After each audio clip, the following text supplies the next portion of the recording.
Today I'm going to show you how to install apps on your ONN Smart TV. After I show you the instructions on how to install these apps, I will show you some apps that you might want to install first to get you some free movies and TV shows. On most ONN TVs, including the ONN Roku TV, first thing you're going to want to do is press the home button. Then go to select streaming channels.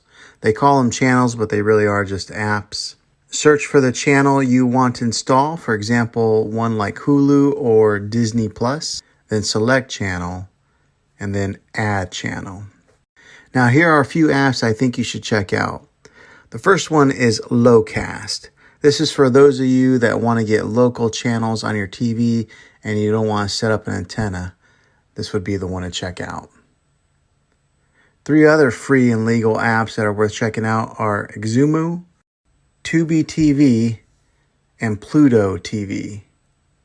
Again, these are free apps and they have a lot of movies, TV shows, and sports channels. Well, thanks for checking out this video, guys. If it was helpful to you, go ahead and throw a thumbs up on this.